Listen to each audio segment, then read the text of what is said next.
بسم الله الرحمن الرحيم.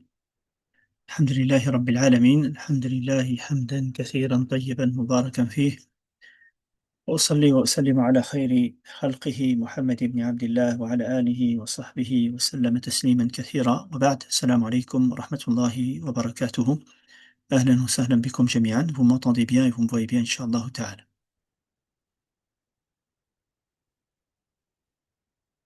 طيب. ربي اشرح لي صدري ويسر لي أمري واحلل عقدة من لساني يفقه قولي. اللهم لا علم لنا إلا ما علمتنا إنك أنت العليم الحكيم. Alors, aujourd'hui, Inch'Allah Ta'ala, dans cette dernière rencontre pour ce mois de Ramadan, apparemment l'information circule comme quoi l'Aïd, Inch'Allah Ta'ala, ce serait vendredi. Bon, ceux qui ont commencé jeudi, je pense que ça ne pose aucun problème. Donc, Inch'Allah Ta'ala, demain, ce n'est pas l'Aïd, en tout cas pour ceux qui ont jeûné le mercredi. Donc, on a encore, alhamdulillah, yani, plus de 24 heures durant ce mois béni. Qu'Allah subhanahu wa ta'ala l'accepte de nous. Je voulais partager aujourd'hui avec vous quelques réflexions au sujet de la première révélation et la dernière révélation. Alors tout d'abord, yani la première révélation et la dernière révélation, c'est un sujet qui est mentionné dans les livres des sciences du Coran. Il y a des chapitres sur la première des révélations, la dernière des révélations, ce qui a été révélé à la Mecque, ce qui a été révélé à Médine, ou ce qui a été révélé avant la Hijra, ce qui a été révélé après la Hijra, ce qui a été révélé en voyage, ce qui a été révélé alors que le prophète sallam était bien installé à la Mecque ou à Médine, ce qui a été révélé en été, ce qui a été révélé en hiver. Les savants ont pris le temps d'analyser, de voir les versets et d'essayer de les catégoriser par rapport à cela et d'en retirer des bénéfices. Mais en tout cas, la première révélation et la dernière des révélations, elles nous intéressent, je dirais, beaucoup, yani de manière beaucoup plus importante, parce que ça nous dit énormément sur quel a été le premier message, alors que le prophète, alayhi salatu wassalam, n'est pas encore prophète. Et donc, quand il va devenir prophète, quel a été le premier message qui lui a été donné de la part de son Seigneur? Et ça nous intéresse tous, puisque ça nous aide à comprendre quel a été le début. Et, et puis après, concernant la fin, excusez-moi, faites attention à vos micros, je vais désactiver vos micros, voilà. Donc, et puis après, la dernière des révélations nous intéresse aussi. Quel a été le dernier message qui nous a été transmis par Allah subhanahu wa ta'ala. Donc c'est un sujet qui est assez intéressant concernant la méditation de la parole d'Allah subhanahu wa ta'ala, concernant la vue d'ensemble du Coran, de la vue d'ensemble de la révélation. Qu'est-ce qu'elle nous apprend par rapport à cela? On part du fait que le Coran n'est pas contradictoire. Le Coran est un tout cohérent. Allah subhanahu wa ta'ala a même yani, argumenté par cela pour dire que si le Coran n'était pas d'Allah, on y aurait trouvé énormément d'incohérences. On aurait trouvé énormément de divergences. Mais puisqu'il vient d'Allah, le message du début à la fin, c'est 114 sourates, c'est plus de 6000 versets, tous se confirment. Et donc, ça montre la force du message, yani la beauté du message, la profondeur du message. Donc c'est un sujet intéressant yani, à exploiter. Alors on va opérer par, je dirais 3 étapes. La première, c'est de parler de la première de la révélation. Donc, quand je parle de la première des révélations, je parle bien sûr de sourate Al-Alaq, la sourate du caillou adhésif ou de l'adhérence, peu importe la traduction. Et donc là, il y a unanimité sur le fait que c'est le premier verset. Il n'y a pas de divergence sur le fait que les 5 premiers versets de Surat Al-Alaq, ce sont la première révélation. Concernant le dernier verset révélé, il y a quelques divergences, mais en réalité, on n'est toujours pas loin. Euh, et on peut se permettre de dire que yani, l'un des derniers versets révélés, c'est le fameux verset 281. je pense, si je ne me trompe pas, c'est 281. Donc le verset où Allah subhanahu wa ta'ala dit وَاتَّقُوا يَوْمًا تُرْجَعُونَ فِيهِ إِلَى اللَّهِ. Redoutez aussi le jour où vous serez ramenés à Allah, puis chaque âme verra le prix de ses actes. ثم توفى كل نفس ما كسبت وهم لا يظلمون, et personne ne subira une quelconque injustice. Donc on parle du début de Surat Al-Alaq et on parle du verset 281 de Surat Al-Baqarah. Alors, comme je disais, on va passer par trois étapes. La première, c'est de parler des versets de Surat Al-Alaq, puis après parler du verset de Surat Al-Baqarah, et puis après la conclusion, d'essayer de trouver le lien qu'on peut faire entre les deux. Allah subhanahu wa ta'ala dit اقرأ باسم ربك الذي خلق خلق الإنسان من علق اقرأ وربك الأكرم الذي علم بالقلم علم الإنسان ما لم يعلم. Lis au nom de ton Seigneur, lui qui a créé l'homme d'un caillou adhésif, lis au nom de ton Seigneur qui est tout bonté, qui a instruit par l'usage de la plume, qui a instruit l'homme de ce qu'il ne savait pas. Ces premiers versets, le début de cette sourate, ça a été la première des révélations. Vous savez tous le hadith de Aïcha radhiyallahu anha qui raconte comment le prophète alayhi salatu wassalam a reçu cette première révélation. Le prophète alayhi salatu wassalam était un peu perturbé quand il a atteint l'âge de 40 ans, perturbé dans le sens où il ne se retrouvait pas dans la société dans laquelle il était, il n'acceptait pas l'adoration des idoles, il ne participait pas à tout ce qu'il faisait, et donc il commençait à s'isoler. Mais Aïcha radhiyallahu anha, elle dit la première des choses qui a commencé avec le prophète alayhi salatu wassalam, ce sont les rêves. Il voyait des rêves, des songes, qui se réalisaient clairement en journée. Après ça, il commençait à s'isoler. Et il s'isolait de manière particulière dans Ghar Hira, la caverne de Hira, qu'on appelle aujourd'hui Jabal Nour, la montagne de la lumière. Elle se trouve à quelques kilomètres de la Mecque, de Kaaba. C'est Aïcha radhiyallahu anha qui rapporte le hadith, et Khadija est mentionnée. Mais c'est Aïcha radhiyallahu anha qui rapporte le hadith. Ok? C'est Aïcha radhiyallahu anha qui rapporte le hadith. Le hadith, il est très connu. نعم فيك بارك الله. Mais طبعا Khadija radhiyallahu anha, elle est mentionnée dans le hadith. طبعا Aïcha radhiyallahu anha, elle n'était pas présente à ce moment-là. Donc elle raconte ce que le prophète sallallahu alayhi wa sallam lui a raconté. Certainement, ou peut-être son père, Allahu a'lam. Mais en tout cas, ça ne nous dérange pas, cette information-là, puisque les compagnons, quand ils rapportent l'un de l'autre, ils ne sont pas obligés de le mentionner, de qui ils ont eu l'information. Ils sont considérés comme tous intègres, donc on n'a pas à se préoccuper de de cet inconnu. Puisque Aïcha, radhiyallahu anha, c'est vrai, elle explique que le prophète sallallahu alayhi wa sallam a reçu la révélation alors qu'elle était encore très très jeune, elle était peut-être encore un bébé à ce moment-là, et peut-être même pas né, wallahu a'lam. Donc, ala kulli hal, elle raconte que le prophète sallallahu alayhi wa sallam faisait des rêves, puis il commençait à s'isoler. Il s'isolait donc dans la caverne de Hira et il s'adonnait à l'adoration, yatahannas. Les savants expliquent que ces actes d'adoration, c'était des actes d'adoration comme ils ont été enseignés par Ibrahim alayhi salatu wassalam. Il y avait encore une partie des Mécois, vraiment une minorité qu'on appelait l'Ahnaf, qui étaient des gens monothéistes, qui n'acceptaient pas l'adoration des idoles et qui ils s'attachaient à ce qu'ils avaient encore des enseignements de Ibrahim alayhi salatu wassalam, qui taban est je dirais, c'est lui qui, par l'intermédiaire de son épouse et l'intermédiaire de Ismaël, qui ont fondé la Mecque. Donc la Mecque est très liée à l'histoire de Ibrahim alayhi salatu wassalam. Il restait encore quelques restes de tout cela. Donc il s'isolait. De temps à autre, il redescendait prendre des provisions et il s'isolait. Un jour, et donc ce jour-là, c'était une nuit parmi les nuits du mois de Ramadan, parmi les nuits de la dernière décade, la nuit du destin, il a reçu la révélation. Cette révélation, comment elle s'est déroulée? C'est que Jibril, alayhi salatu wassalam, est arrivé, est apparu à lui, et il lui a dit, Iqra, lis.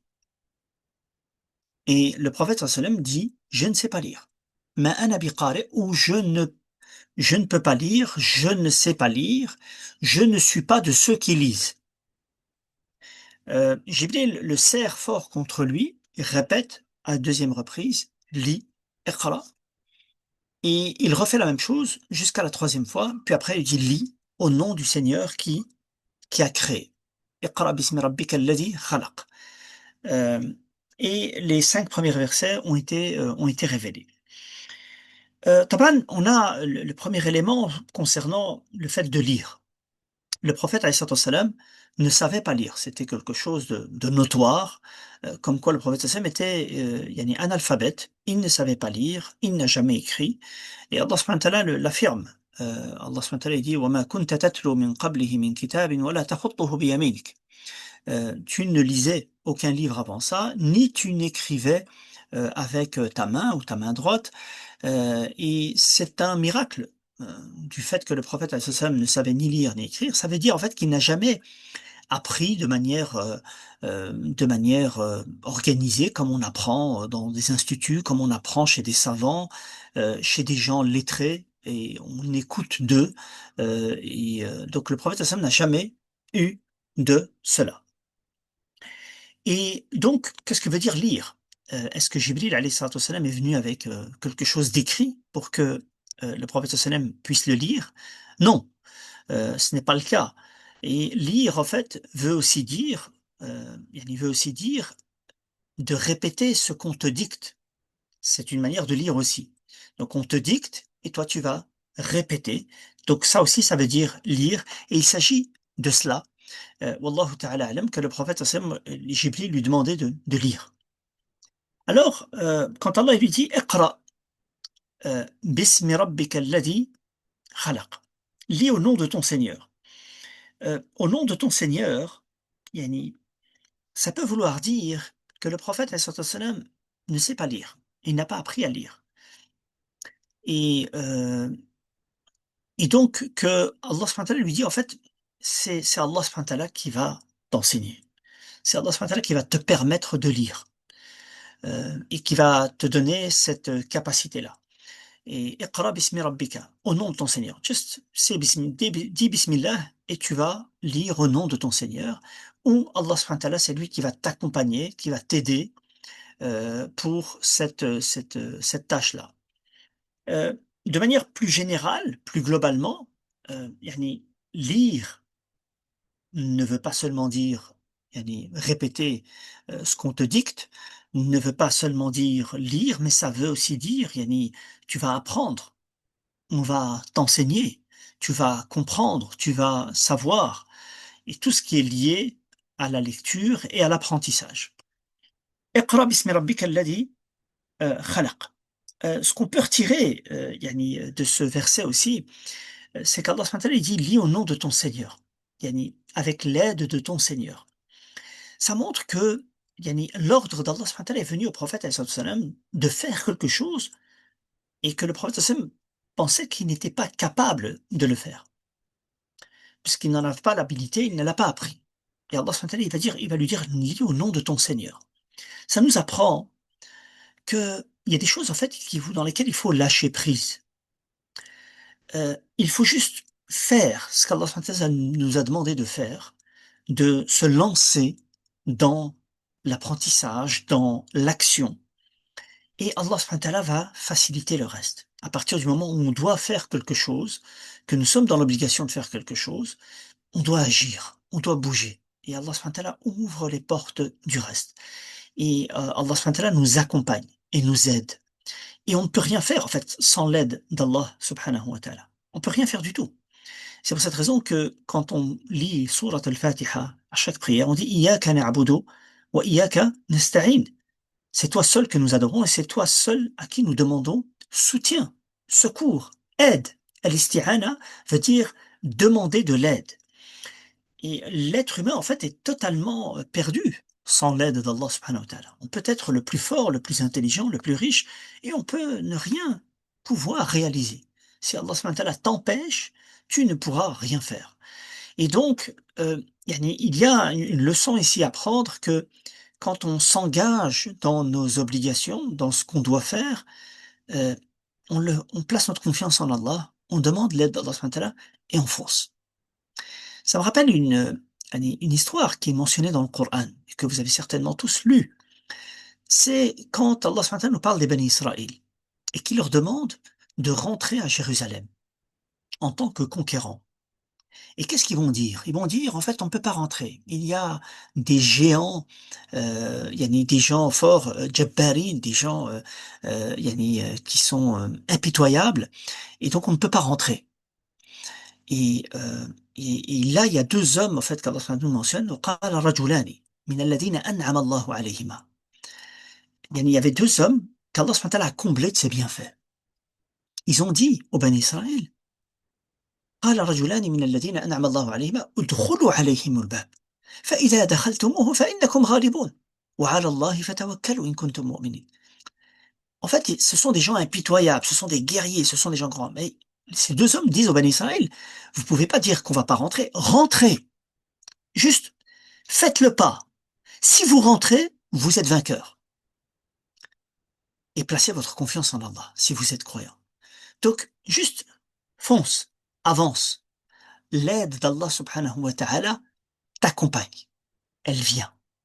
Donc dis pas, je suis pas capable, je ne pourrai plus jamais le faire, c'est impossible, il y a trop de dangers. Juste avance. À partir du moment où tu dois le faire, où tu as la responsabilité de le faire, juste fais le pas, l'effort, et le reste vient. La porte s'ouvre. Et je pense on a certainement tous expérimenté cela. Des fois, en fait, on se dit, c'est impossible, j'arriverai pas à faire telle ou telle chose. Mais en fait, commence. Arrête de dire je ne peux pas, je n'y arriverai pas, c'est trop pour moi. Juste dis Bismillah. Je dois le faire, c'est ma responsabilité de le faire. Je vais le faire. Et Allah subhanahu wa ta'ala va le faciliter. Et je pense que les expériences personnelles sont très nombreuses par rapport à cela. طيب. اقرأ باسم ربك الذي خلق. Allah subhanahu wa ta'ala il dit lis au nom de ton Seigneur. Et les savants mentionnent ici que Allah subhanahu wa ta'ala il dit lis au nom de ton Seigneur. Il n'a pas dit qui est ton Seigneur. Yani, il ne s'est pas présenté. Ça veut dire en fait que notre Seigneur, on le connaît tous.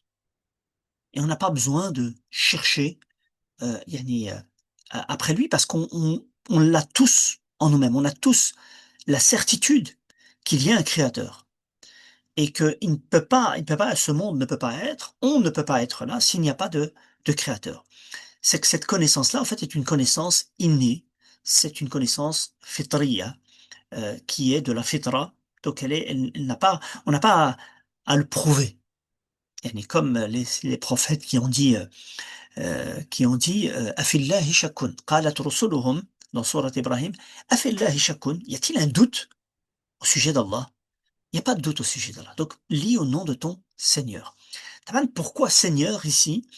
Les savants mentionnent ici que c'est très adéquat puisque c'est lui qui t'a créé, qui t'a fait grandir dans ses bienfaits. Et donc, c'est lui qui prend soin de toi. Et c'est le sens, en fait, de Rabb. Et le fait qu'il lui dise Rabbak, Iqra bismi Rabbika, c'est ton Seigneur à toi. Et donc, et c'est notre Seigneur à tous. Mais le fait qu'il t'a donné des bienfaits particuliers, il a pris soin de toi de manière particulière, eh bien, c'est ton Seigneur. Et donc, sois, sois tout confiant, sois à l'aise, n'aie aucune crainte, c'est ton Seigneur qui prend soin de toi. Juste au nom de ton Seigneur. Fais-le au nom de tes Seigneurs. Taïb. On a un élément très important ici, euh, euh, le fait que le prophète sallam ne lisait pas, qu'il était analphabète, et que la révélation commence par le savoir. Lis. Euh,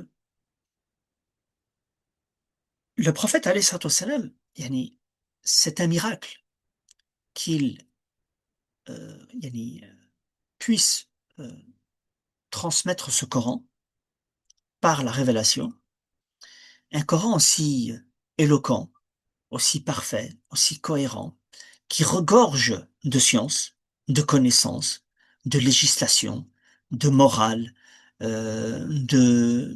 yani, de foi, de tout ce qui concerne l'invisible, et que yani, qu'il puisse yani, transmettre un livre pareil, c'est un miracle. Et c'est le miracle, en réalité, le Coran, la révélation, c'est le miracle de cette communauté. Les prophètes précédents ont reçu des miracles physiques, des miracles que les gens ont vus, comme le fait que Isa alayhi salam euh, guérissait les malades, qu'il redonnait la vie aux morts, le fait que Moussa alayhi salatu wassalam, sa canne devenait un serpent, ou que il a, la mer a été ouverte devant lui, et d'autres miracles qu'il a eus. Le prophète alayhi salatu wassalam dit que le Coran, la révélation, c'est le miracle. C'est ça qui m'a été donné. Et donc, c'est un grand miracle que le prophète alayhi salatu wassalam, analphabète, reçoit une révélation aussi puissante, aussi, aussi yani, pleine de science, pleine de connaissances. Et on retire de cela que la science, c'est Allah subhanahu wa ta'ala qui la donne. La connaissance, c'est Allah subhanahu wa ta'ala qui la donne. Enfin, il faut faire des efforts. D'ailleurs, le prophète alayhi salam, c'était pas, la révélation ne venait pas aussi facilement que cela. La révélation faisait transpirer le prophète alayhi salam. C'était quelque chose de lourd, c'était quelque chose d'éprouvant quand la révélation, il recevait la révélation. Donc il faut faire des efforts quand on veut apprendre. Mais c'est Allah subhanahu wa ta'ala qui donne la compréhension. C'est Allah subhanahu wa ta'ala qui donne cette lucidité dans la science. Allah subhanahu wa ta'ala dit wattaqullaha wa yu'allimukum Allah. Craignez Allah et Allah vous enseignera. Il vous enseignera ce qui est bénéfique. Il vous enseignera ce qui vous clarifiera le chemin de la droiture. Et donc ça c'est un élément. Après ça, Allah subhanahu wa ta'ala dit Iqra bismi rabbika alladhi khalaq. Celui qui a créé. Lis au nom du Seigneur de celui qui te, lis au nom de ton Seigneur, celui qui a créé. Allah subhanahu wa ta'ala est le créateur. Cette notion de création, en fait, elle est mentionnée de manière très nombreuse dans le Coran, du début à la fin. Rabb al-Alamin, si on commence par le Fatiha, Rabb al-Alamin, c'est le Seigneur de l'univers, de tout ce qui est créé, donc tout à part lui. Et Allah subhanahu wa ta'ala répète à maintes reprises Ya ayyuhan nas, u'budu rabbakum alladhi khalaqakum. Sabbih isma rabbika al-a'la alladhi khalaqa fasawwa. Et de nombreux versets qui parlent de la création. La création, en fait, est yani, l'une des particularités de notre Seigneur, l'un des attributs de notre Seigneur, Al-Khalq. Il est Allah subhanahu wa ta'ala Al-Khaliq, Al-Khallaq, le créateur, celui qui a créé toutes choses. Et c'est un élément clé, car Allah subhanahu wa ta'ala est celui qui mérite d'être adoré, car il est le créateur. Allah il dit dans le Coran, par exemple, فَمَن يَخْلُقُ كَمَن لَا يَخْلُقُ en blâmant ceux qui adorent des autres qu'Allah, il leur dit, est-ce que celui qui a créé, c'est comme celui qui n'a pas créé? Donc celui qui est créé, en fait, ne mérite pas d'être adoré, n'a aucune capacité, il n'y a part de faire ce qu'Allah subhanahu wa ta'ala lui permet de faire, ou de créer des choses à partir de choses créées. Mais un créateur qui a créé à partir de rien, à partir de zéro, il n'y a qu'Allah subhanahu wa ta'ala. Donc, lié au nom de ton Seigneur, celui qui a créé. Et celui qui a créé, il ne peut pas créer sans science. Allah subhanahu wa ta'ala, nous constatons dans la création qu'il y a de la science, que tout est fait avec mesure, que tout est fait avec précision, que tout est fait avec sagesse. Et donc celui qui a fait cela, le créateur, ne peut être qu'infiniment, yani, yani, qu'il a de la science infinie et qu'il est celui qui sait tout. Et que toute science, en fait, vient de lui. Allah subhanahu wa ta'ala dit وَمَا أُوتِيتُم مِّنَ الْعِلْمِ إِلَّا قَلِيلًا. Vous n'avez eu de science que très peu. Ce que nous avons comme science, c'est très très peu par rapport à la science d'Allah subhanahu wa ta'ala, par rapport à ce qu'on ne sait pas. Et imaginez-vous ça, parce qu'aujourd'hui, qu'est-ce qu'on a comme science? C'est quelque chose d'inimaginable. Et la science ne fait que s'ajouter tous les jours, toutes les minutes, toutes les secondes. Il y a des nouvelles connaissances qui sont découvertes. Je ne vais pas dire qu'ils sont créés, mais en réalité qui sont découvertes. Et à partir de ces sciences-là, on crée des choses. On crée, des nouveaux gadgets, on crée des nouveaux moyens, on crée, toutes sortes de choses, heu, tous les jours. Et tout cela vient d'Allah subhanahu wa ta'ala parce que tout ce qu'on découvre, tout ce qu'on observe, yani l'expérimentation n'est faite que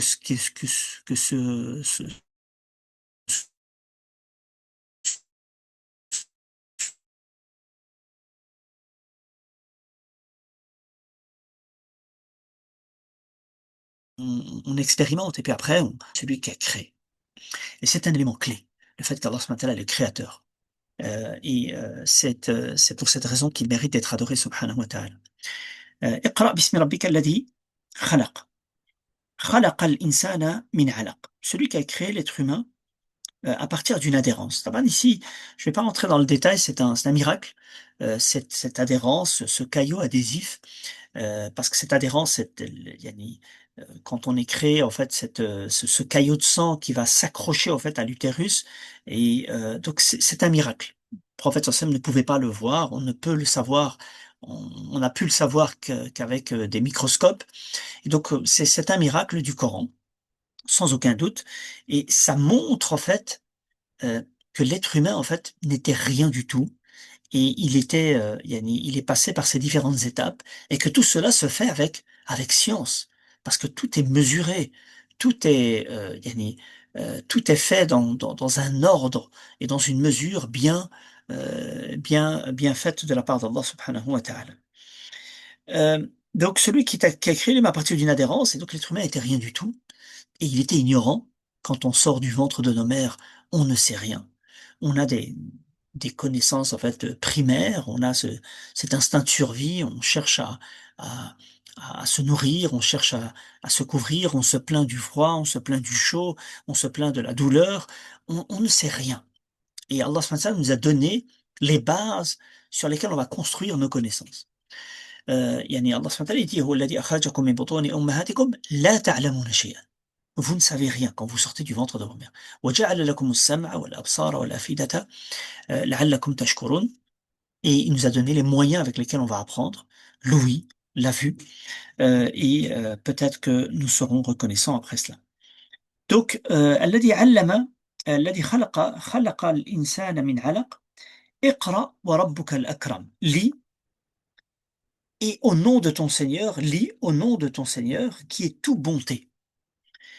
Et Allah subhanahu wa ta'ala, il est Al-Akram. Al-Akram, ça veut dire qu'Allah subhanahu wa ta'ala est le plus généreux, le plus bon, le plus noble. Et Allah subhanahu wa ta'ala a les meilleurs attributs, les attributs les plus parfaits, subhanahu wa ta'ala. Et Allah subhanahu wa ta'ala nous a gratifiés par les moyens qu'il nous a donnés, il nous a créés, il nous a donné la capacité d'apprendre, la capacité de comprendre. Et donc ça fait partie des grâces d'Allah subhanahu wa ta'ala, qui a instruit par l'usage de la plume. الذي علم بالقلم. Allah subhanahu wa ta'ala a enseigné par la plume. La plume est la première des créations ou l'une des premières créations.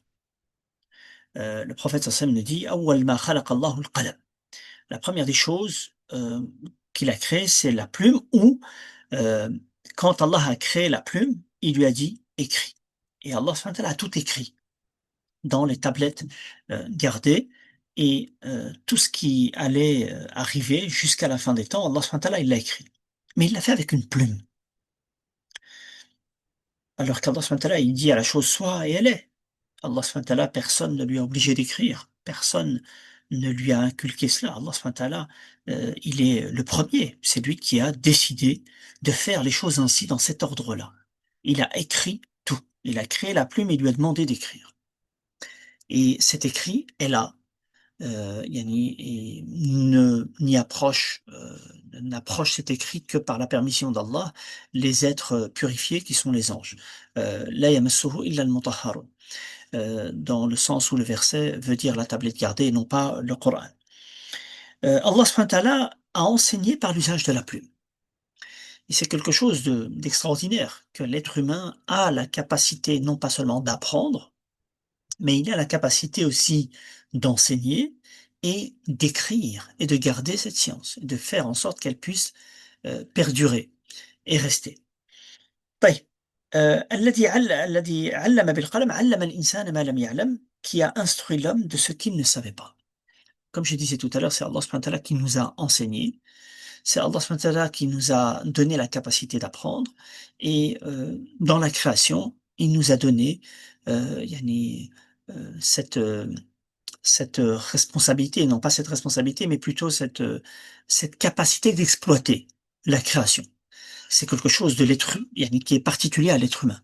Les autres créations n'ont pas cette capacité de construire une civilisation. C'est l'être humain qui a fait une civilisation, qui a découvert les sciences, qui a développé les sciences, qui a yani, construit, bâti, fondé des sociétés. C'est l'être humain. Et l'être humain est l'être le plus noble dans toute la création. وَلَقَدْ كَرَّمْنَا بَنِي آدَمَ, Allah subhanahu wa ta'ala dit. Nous avons ennobli les enfants d'Adam. Nous les avons, yani, on leur a donné de nos bienfaits et on les a portés sur terre et mer. وَحَمَلْنَاهُمْ فِي الْبَرِّ وَالْبَحْرِ. Et Allah subhanahu wa ta'ala nous a donné cette capacité de pouvoir se déplacer, d'avoir à notre disposition les animaux sur lesquels on se déplace. Et maintenant, aujourd'hui, l'être humain a pu inventer les moyens de se déplacer, la voiture, le vélo, la moto, le train, les bateaux sur les mers, l'avion. Donc, l'être humain, Allah subhanahu wa ta'ala l'a gratifié, l'a honoré par la science. Et il lui a appris ce qu'il ne savait pas. Donc ici, en fait, on a il y a quelques conclusions à prendre de cette première révélation. Taban, en réalité, le reste de la sourate est très intéressant et il est très lié à ce début. Car Allah subhanahu wa ta'ala, juste après ça, il dit Kalla inna al-insana la yatgha. Pourtant, l'homme devient arrogant. L'homme, quand il apprend, s'il n'apprend pas au nom de son Seigneur, il devient arrogant. Il est plein d'orgueil. Et donc, à ce moment-là, il devient injuste et il devient oppresseur. Et c'est ce qu'on appelle aujourd'hui la science sans conscience. C'est-à-dire que quand il apprend, en fait, mais il n'y a pas d'éthique, il ne fait pas au nom de son Seigneur, il ne le fait pas avec la guidance de la révélation, il devient arrogant, oppresseur. Alors que la science, la connaissance devrait nous guider vers l'humilité et la modestie. Parce qu'en fait, au plus on apprend, au plus on s'en rend compte que on ne connaît que très peu. Au plus on se rend compte qu'on est faible, tout petit. Avec toute cette force que nous avons, toutes ces capacités que nous avons, en fait, on constate qu'on est rien du tout face à la grandeur d'Allah, face à la puissance d'Allah subhanahu wa ta'ala, et face même à d'autres créatures qu'Allah subhanahu wa ta'ala a créées. Allah peut nous envoyer un vent et on ne tient pas debout. Allah peut faire continuer yani, la pluie. Si elle ne s'arrête pas, on va tous couler. Et donc Allah subhanahu wa ta'ala a créé des créatures qui peuvent nous faire disparaître. Et donc la science nous conscientise par rapport à cela, nous permet de connaître mieux notre Seigneur. C'est peut-être l'un des premiers points que beaucoup de savants ont mentionné, c'est qu'en fait, Allah subhanahu wa ta'ala a directement mentionné quand il a dit Iqra bismi rabbika alladhi khalaq, c'est que la science, en fait, la connaissance, lire, apprendre, savoir, connaître, enseigner, la chose la première des connaissances, c'est la connaissance d'Allah subhanahu wa ta'ala. La science qui nous permet de mieux connaître Allah et de mieux connaître comment se rapprocher de lui, comment lui plaire, comment réaliser ce qu'il veut de nous. Et ça, on ne peut pas le connaître qu'à travers la révélation. Nous concernant, c'est la révélation qui a été faite au prophète sallallahu alayhi wa sallam, qui est la dernière des révélations, qui est la révélation la plus complète, elle contient tous les meilleurs enseignements qui ont été révélés avant nous. Le Coran, en fait, prend le dessus sur toutes les autres révélations. Et d'ailleurs, avec la révélation du Coran, les autres révélations sont abrogées, ne sont plus d'actualité. Donc ça, c'est l'un des premiers éléments à tirer de cela, c'est que l'apprentissage, apprendre, commence par connaître son Seigneur, mieux le connaître, mieux, yani, mieux l'apprécier, mieux l'aimer en réalité, et connaître ce qu'il veut de nous. Et ça, c'est à travers la révélation. Et ça ne rentre pas en contradiction avec le fait que le tawhid est inné en nous. Nous avons la ferme conviction qu'il y a un créateur parce que la création nous montre qu'il y a un créateur. La raison qu'Allah subhanahu wa ta'ala nous a donnée nous permet de conclure de manière yani spontanée, sans aucune réflexion, que création est égale créateur. Trace est égale quelqu'un qui est passé par là. Donc, dans la création, en fait, yani, elle nous permet de connaître Allah subhanahu wa ta'ala. Et cela se fait à travers la science, à travers la connaissance, à travers l'apprentissage. Et au plus on apprend à mieux connaître notre Seigneur subhanahu wa ta'ala. طيب. Donc, ça c'est, je dirais, les premiers, les premiers versets qui ont été révélés au prophète alayhi salatu wassalam. C'est assez frappant que des versets pareils ont été révélés à une communauté d'analphabètes. Les Arabes, yani parmi eux, ceux qui ont appris, qui savaient lire, qui savaient écrire, étaient très très peu. On raconte dans les livres d'histoire, dans les livres de littérature, que les gens qui savaient lire et écrire, lorsque le prophète alayhi salam a été suscité aux gens, étaient peut-être entre la Mecque et Médine, on parle entre 10 et 15 personnes. Donc c'est vraiment quelque chose, c'est une révolution en réalité, cette révélation a été une révolution en termes de que le premier message, c'est de lire, d'apprendre. Et taban, يعني, comme on dit en arabe, يعني بمفهوم المخالفة, si on va le regarder au sens opposé et inverse, c'est en fait l'opposé de l'ignorance. L'ignorance qui est la cause de toute forme d'obscurantisme. Avec l'ignorance, en fait, on ne connaît pas les choses à leur juste valeur et on ne peut pas donner aux choses leur juste valeur. Donc on met tout, on est tout à côté de la plaque. Parce que quand on est ignorant, en fait, on est dans l'obscurité. On ne voit pas. On ne voit pas correctement. Et des fois, l'ignorance, elle peut être, elle peut avoir différents degrés. Ne pas savoir une chose, c'est assez normal. Il n'y a rien de mal à ne pas savoir, en réalité.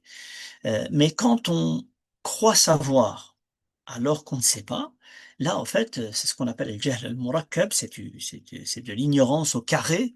Là, en fait, on va faire des catastrophes parce qu'en fait, on pense savoir et donc on agit d'une certaine manière et on est à côté de la plaque et on fait de grosses erreurs à cause de l'ignorance.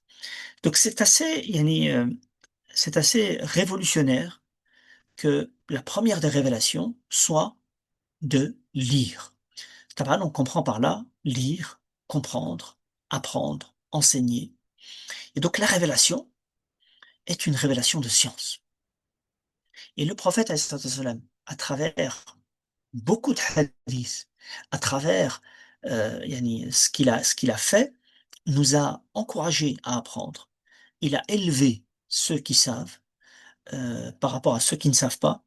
Il a poussé les gens à apprendre à écrire. Et d'ailleurs, le prophète, sallallahu alayhi wa sallam, dès qu'il recevait la révélation, il appelait ceux qui savaient écrire pour qu'ils écrient la révélation. Dans des tablettes, dans des morceaux de peau, dans des morceaux de bois, ils écrivaient la révélation. Et le prophète sallallahu alayhi wa sallam a toujours fait l'éloge des savants, de ceux qui apprennent. Il a encouragé à la science. Il a rendu obligatoire à tout musulman et tout musulmane. Ça, c'est la première révélation. Et les musulmans, à travers l'histoire, ont très bien compris cela. C'est pour ça qu'on n'a pas, en tant que musulman, un problème avec la science. On n'a aucun problème avec la science. Sauf que, qu'est-ce que vous constatez? C'est que Iqra bismi rabbika alladhi khalaq, au nom de ton Seigneur. C'est un apprentissage sous l'égide, sous la guidance d'Allah subhanahu wa ta'ala, sous la guidance de la révélation. Donc c'est une science qui nous responsabilise. On n'apprend pas juste pour le fait d'apprendre et pour détruire. Comme aujourd'hui, la science mène vers des catastrophes. Quand on crée des bombes, quand on crée des, euh, des, des armes de destruction massive. On n'arrête pas de nous pointer du doigt, ou le monde musulman, comme quoi on est des dangereux, alors que en réalité, les gens les plus dangereux, c'est eux qui créent ces armes, c'est eux qui les vendent. Et même avec l'intelligence artificielle, c'est bien vu. Avec l'intelligence artificielle, aujourd'hui, on bombarde des gens avec l'intelligence artificielle. C'est l'intelligence artificielle qui décide si l'endroit est potentiellement, yani, bon à bombarder. Yani, et donc on le fait, et peu importe qu'on tue des enfants, des femmes, des personnes âgées, des gens qui ne sont pas combattants, qui ne portent pas les armes, qu'on les tue, peu importe. Ça, c'est une science sans conscience. Ça, c'est une science de l'arrogance. Des gens qui veulent prendre le pouvoir, qui veulent prendre le dessus, qui se sentent comme ayant yani, une responsabilité de s'occuper du monde et de le faire ainsi et de faire des ravages.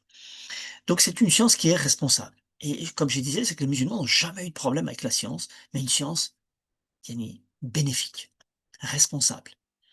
Taban, euh, la science de la révélation, elle est la plus importante, parce qu'elle nous permet de savoir comment aller vers notre Seigneur, comment vivre comme Allah subhanahu wa ta'ala le veut, de manière responsable, de manière bénéfique, de manière juste, de manière yani, avec bonté et bienveillance.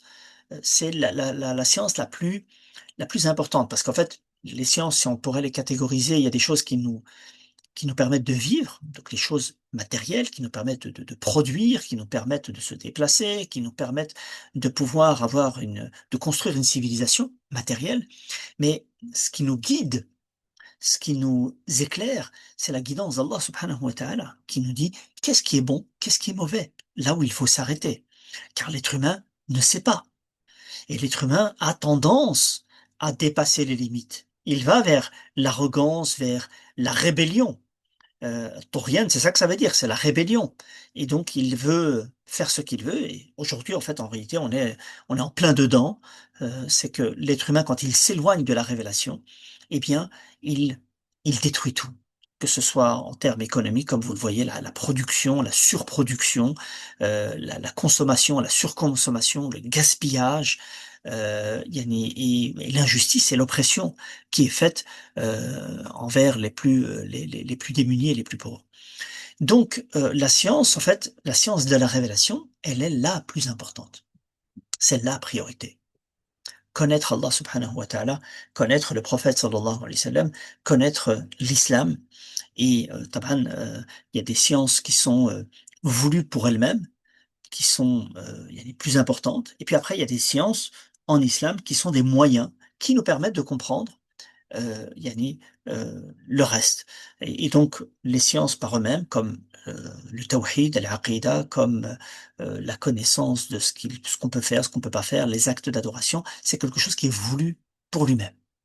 Et puis après, il y a les moyens qui nous permettent de comprendre la révélation, comme la langue arabe, comme les sciences du hadith, ou les sciences du Coran, ou les sciences du fiqh, ou le usul al-fiqh, yani la principologie, qui nous permettent de connaître. Et puis après, on a les sciences de la vie de tous les jours, qui nous permettent de comprendre l'être humain.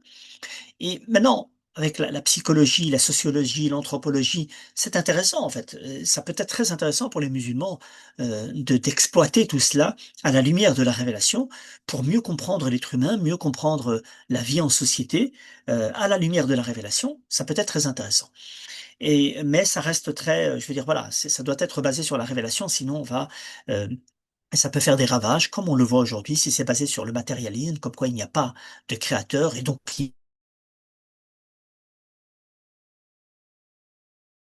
il n'y a pas obligatoirement, il n'y a pas de morale. Qu'est-ce qui va définir qu'est-ce qui est bon et qu'est-ce qui est mauvais s'il n'y a pas une révélation? Et c'est pour ça que je veux dire, la psychologie ou la sociologie, des fois, elle va très très loin et elle voit l'être humain comme un animal, en fait, en réalité, un animal à deux pattes qui consomme et qui a des émotions et qui veut se réaliser. Mais donc, ça, c'est un point très important. Mais la science yani, qui est exacte, comme la physique, la chimie ou les autres sciences, les musulmans n'ont jamais eu de problème avec ça aussi. Et tout cela fait partie de ce qu'Allah subhanahu wa ta'ala nous a enseigné. Et les musulmans ont excellé dans tous les domaines. Et ils ont toujours yani, sacralisé la science, parce qu'ils la voient toujours à travers ce prisme, yani le prisme de la révélation. Ceci dit, venons maintenant, donc vous imaginez que la première des révélations nous porte avec tous ses sens. C'est ça la première des révélations. C'est la porte d'entrée. On pourrait même dire que c'est le slogan de l'islam et de la révélation. Apprendre au nom de son Seigneur. Apprendre par l'écrit. Et ça aussi, ça reste quelque chose d'extraordinaire à développer. L'écriture. L'écriture qui permet de garder la science, qui permet de porter la science, qui permet de connaître à travers l'histoire, de connaître l'histoire des anciens, de connaître les sciences des anciens, et permet de garder la science, c'est quelque chose d'extraordinaire. Première des révélations. La dernière des révélations, dans Surat al-Baqarah, 281.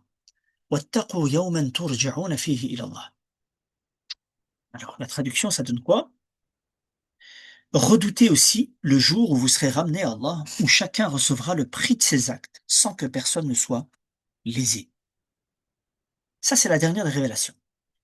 Qu'est-ce qu'on peut retirer de cette dernière révélation? Alors, premièrement, yani, wattaqu, redoutez. Wattaqu yawman turja'una fihi ila Allah. Redoutez quoi? Redoutez ce jour. Redoutez le jour où vous serez ramenés à Allah.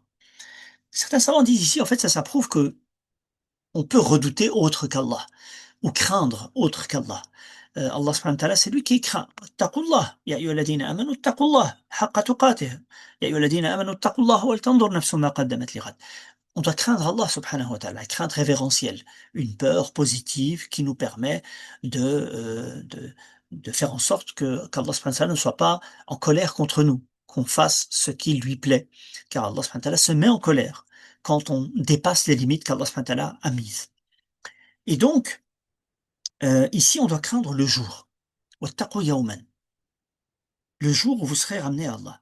Ce jour, certains savants disent que c'est la mort, d'autres disent que c'est le jour du jour dernier. Et c'est ce qui apparaît. Le jour où on sera ramené à Allah subhanahu wa ta'ala, où tous les êtres humains sortiront de leur tombe, ou sortiront de là où ils étaient yani, morts, où qu'ils soient dans les mers, ou sur les terres, ou dans les montagnes, tout le monde sera rassemblé. Et وَاتَّقُوا يَوْمًا تُرْجَعُونَ فِيهِ إِلَى اللَّهِ. Vous serez ramenés à Allah. On va tous être ramenés à Allah subhanahu wa ta'ala pour répondre de nos actions. Et si Allah nous dit de redouter, c'est que ça implique la dureté de ce jour, la gravité de ce jour, la lourdeur de ce jour, la lourdeur de ce jour, excusez-moi. Et Allah subhanahu wa ta'ala, il dit, وَاتَّقُوا يَوْمًا تُرْجَعُونَ فِيهِ إِلَى اللَّهِ ثُمَّ تُوَفَّى كُلُّ نَفْسٍ مَا كَسَبَتْ. Puis, ici, ils ont mis ou chacun. En réalité, il y a un puis ici. Il n'y a pas ou. ثُمَّ تُرَدُّونَ ثُمَّ تُوَفَّى كُلُّ نَفْسٍ. Ou, puis chacun recevra le prix de ses actes, sans que personne ne soit lésé. Donc ici, on, on reviendra vers Allah subhanahu wa ta'ala. Le contexte dans lequel Allah subhanahu wa ta'ala dit cela, si vous avez une visibilité sur ce verset, en fait ce verset se trouve à la fin de yani, l'avant-dernière page, ou l'avant-avant-dernière page de Surat al-Baqarah. Et juste avant, qu'est-ce qu'Allah mentionne? Il mentionne l'usure et l'intérêt. L'usure et l'intérêt est une grande injustice économique, financière, des plus riches envers les plus pauvres. C'est pour ça que l'interdiction de l'usure et de l'intérêt est explicite dans les textes, et c'est un des plus graves péchés après le shirk. Et Allah subhanahu wa ta'ala, donc après ça, il dit wattaqu yawman, redoutez le jour où vous serez ramenés à Allah. Puis chacun recevra le prix de ses actes.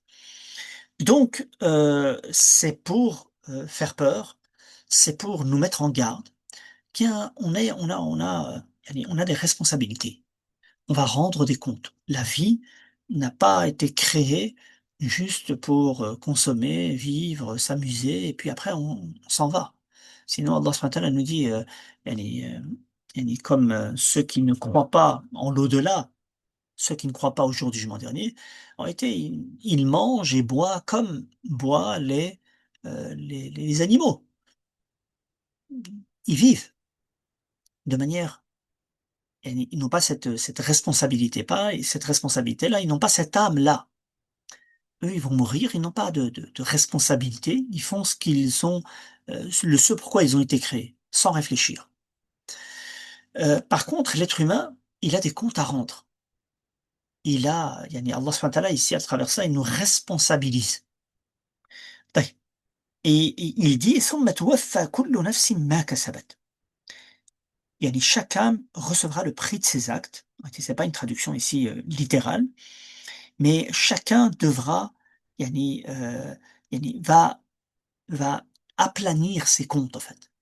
Il faudra mettre, yani, tout à plat.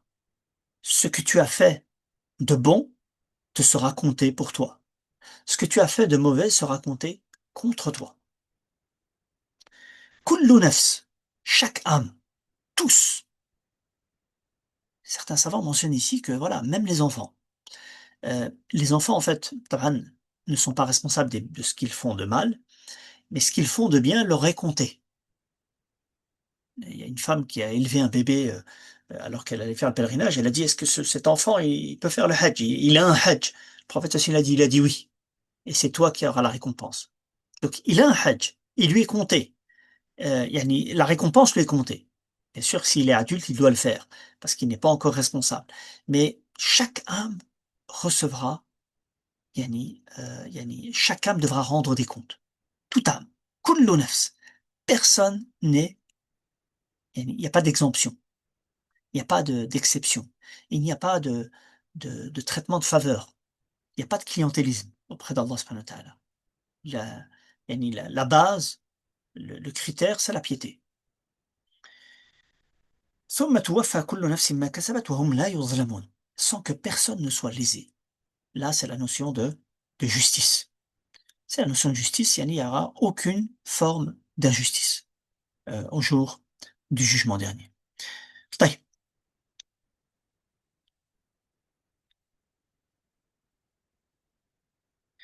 Donc ici, طبعا, beaucoup de savants ont mentionné que ce verset, quand il a été révélé, le prophète sallallahu alayhi wa sallam, c'est entre quelques heures et jusqu'à 81 jours. Il y a différents avis par rapport à cela. Est-ce que le prophète sallam a reçu ce verset et il est mort 81 jours après, ou 9 jours, 7 jours, et certains ont même dit 3 heures après, il est décédé, alayhi salatu wassalam. Alors, ce qui m'intéresse ici, pour clôturer, Inch'Allah Ta'ala, c'est que euh, quel est le lien qu'on peut faire entre la première révélation et la dernière des révélations? Euh, le premier élément qu'on peut mentionner ici, c'est que le commencement a commencé avec la science et la conclusion avec le fait qu'on va rendre des comptes. Et donc, la science qu'on apprend, et toute science, attention, je veux dire qu'on apprend ce qui nous incombe religieusement, ou même mondainement, ce qu'on apprend, on est responsable. Ok, si tu es médecin, si tu es infirmier, si tu es infirmière, si tu es enseignant, si tu es agent de sécurité, si tu travailles dans le nettoyage, si tu es chauffeur, si tu es employé, quoi que tu sois, tu as des comptes à rendre. Et que quoi que tu as appris, et et que quoi que tu fasses avec cette science, tu vas devoir rendre des comptes.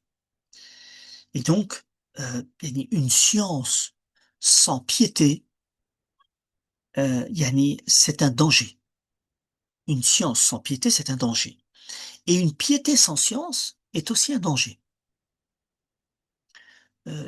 C'est pour ça que certains disaient يصنع الجاهل بنفسه ما لا يصنعه العدو بعدوه. Un ignorant, il fait, il se fait du mal pire que ce qu'un ennemi ferait à son ennemi.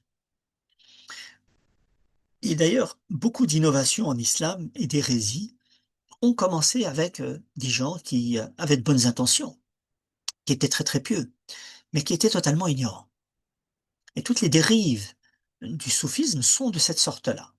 Le soufisme, en fait, ou ce mouvement spirituel était, était OK, tant qu'il était parmi des gens de science, des gens qui étaient lucides, qui connaissaient leurs limites. Mais quand c'est passé à des gens ignorants, où on a commencé à faire n'importe quoi, à suivre les juifs et les chrétiens et les hindous et les moines, et on commençait à faire n'importe quoi. Donc, science sans conscience, science sans piété, c'est c'est une catastrophe, et la piété sans science, c'est aussi une catastrophe. Heu, Dans la première révélation, Allah subhanahu wa ta'ala a mentionné la création, et la création de l'être humain en particulier, qui est le centre du monde. En réalité, l'être humain, c'est le centre du monde. Mais que l'être humain, en fait, Allah subhanahu wa ta'ala l'a honoré par la science. Et donc, Allah subhanahu wa ta'ala a mentionné dans les premiers versets la création, et dans le dernier verset, il a mentionné le retour vers Allah subhanahu wa ta'ala. Et c'est une réalité qui doit être très ancrée en nous. C'est que s'il y a eu un début, il y a une fin. Et chaque jour qui passe, en fait, de nous, c'est un jour en moins dans notre vie. Et que, en fait, si on a été créé, on va mourir à un certain moment. Et donc, quoi faire? Après qu'on soit créé, on doit s'élever par la science. On doit, réaliser la responsabilité qui nous incombe. Allah subhanahu wa ta'ala nous a responsabilisés, nous a envoyé un prophète, nous a révélé une révélation, et on doit agir à la lumière de cette révélation-là. Et on va devoir rendre des comptes. Troisième élément, c'est que, Allah subhanahu wa ta'ala a honoré l'être humain, et l'honneur le plus important, c'est la science. Et Allah subhanahu wa ta'ala, on le voit très bien dans l'histoire de Adam, quand Allah subhanahu wa ta'ala a montré aux anges la place que Adam a. Les anges n'ont pas très bien compris pourquoi créer un être humain qui va encore une fois, corrompre sur terre. Allah subhanahu wa ta'ala leur dit, «Je sais ce que vous ne savez pas», et il va leur montrer que Allah subhanahu wa ta'ala a honoré Adam en lui enseignant les noms de toutes choses. La connaissance, de savoir chaque chose a sa juste valeur, quel est son nom, quelles sont ses limites. Et mais cet honneur, et tout honneur en fait, implique responsabilité aussi. Donc si Allah subhanahu wa ta'ala a honoré l'être humain par la science, et que si l'être humain honore cette science en la mettant en pratique, en respectant les limites d'Allah subhanahu wa ta'ala, sa récompense elle est énorme. Il sera au paradis sous يعني يعني près de rivières qui coulent, sous l'ombre des arbres énormes, des plaisirs que tout le monde espère, des plaisirs de rêve. Il suffit si on honore cette responsabilité-là, on va avoir ce résultat-là. Allah subhanahu wa ta'ala va nous honorer par cette récompense-là. Et donc, honneur implique responsabilité. 4e élément, on l'a mentionné à maintes reprises, c'est la centralité de la science en islam, dans la civilisation musulmane. Et c'est quelque chose qui est observable quand vous visitez l'Andalousie, par exemple, ou que vous visitiez même l'Égypte, ou tous les pays musulmans où il y a de l'histoire au Maghreb, etc. Vous allez directement voir qu'il y avait l'honneur de la science, l'honneur des gens de science. La première université dans le monde, elle était dans le monde musulman, à l'université de Al-Qarawiyyin à Fès. Et on est plus ou moins au IIIe siècle de l'Hégire. Donc la centralité de la science dans la communauté musulmane, dans la civilisation musulmane, mais une science responsable, une science avec la conscience d'Allah subhanahu wa ta'ala, et qu'il y a un jour du jugement dernier. Donc c'est une science responsable. Euh, 5e élément, c'est que l'éducation commence par l'apprentissage. Si on veut s'éduquer, si on veut être comme Allah subhanahu wa ta'ala veut qu'on soit, on doit passer par la case apprentissage. Ici, il y a un élément très important, c'est qu'on constate des fois des gens qui se convertissent euh, à un âge avancé. Euh, et il arrive que des fois, ces personnes-là sont des personnes très instruites, des personnes avec de grandes positions. Mais, subhanallah, ça n'empêchera pas que ces personnes-là, ou que même quelqu'un qui se repentit après un ramadan, après un incident, il se repentit vers Allah subhanahu wa ta'ala. Et lui, c'est quelqu'un qui a une grande place dans la société, c'est quelqu'un de très instruit, etc. Mais s'il ne connaît pas sa religion, il est considéré comme ignorant par rapport à sa religion. Et il se doit d'apprendre sa religion. Il se doit d'être modeste et de revenir à l'essentiel et d'apprendre l'essentiel de la religion. De pas penser qu'il comprend tout, qu'il a une culture générale très importante et donc il connaît un peu de tout, et il est capable de tenir une discussion dans n'importe quel sujet. Ta religion, ta pratique religieuse, il te faudra t'asseoir, plier tes genoux et apprendre ta religion modestement, avec plein d'humilité, afin qu'Allah subhanahu wa ta'ala il t'élève. Car c'est la case départ. On ne peut pas adorer Allah subhanahu wa ta'ala avec ignorance, et c'est pas parce que tu es instruit dans d'autres domaines que automatiquement tu connais ta religion. Et ce qu'on constate, c'est que il y a un lien très important entre la science et la purification de l'âme et l'éducation spirituelle, car c'est au nom de notre Seigneur, c'est avec la responsabilisation que nous apprenons. Et donc il y a un aspect spirituel qui est très important et ils vont de pair. Euh, L'amas d'informations n'est pas voulu en soi. Si cet amas d'informations ne nous donne pas de la piété, de la crainte d'Allah subhanahu wa ta'ala, de l'amour d'Allah subhanahu wa ta'ala, de l'espoir en Allah subhanahu wa ta'ala, de la certitude en Allah subhanahu wa ta'ala, ce n'est pas une science bénéfique. Euh, le dernier élément, c'est que Allah subhanahu wa ta'ala, la révélation, elle a commencé par la construction de l'être humain. La construction de l'être humain. L'être humain doit doit se construire à travers la révélation, à travers la connaissance de la révélation, à travers la science. Et la dernière des révélations, elle vient renforcer cette responsabilité que on se doit d'être conscient d'Allah subhanahu wa ta'ala. Et donc toute science qui ne nous mène pas vers cette conscience, en réalité, elle n'est pas bénéfique. هذا والله تعالى أعلى وأعلم. والحمد لله رب العالمين وجزاكم الله خيرا. بارك الله فيكم. Si quelqu'un a quelque chose à ajouter, ou s'il y a des questions, je vous en prie. Sinon, je ne vais pas plus vous tarder, Inch'Allah Ta'ala.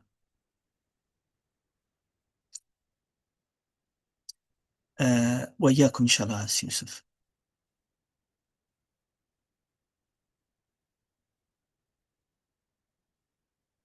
وإياك إن شاء الله.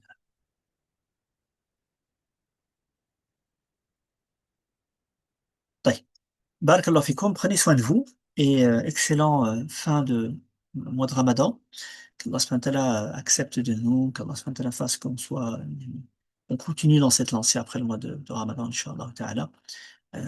والله تعالى أعلى وأعلم. سبحانك اللهم وبحمدك أشهد أن لا إله إلا أنت أستغفرك وأتوب إليك والحمد لله رب العالمين. السلام عليكم ورحمة الله وبركاته.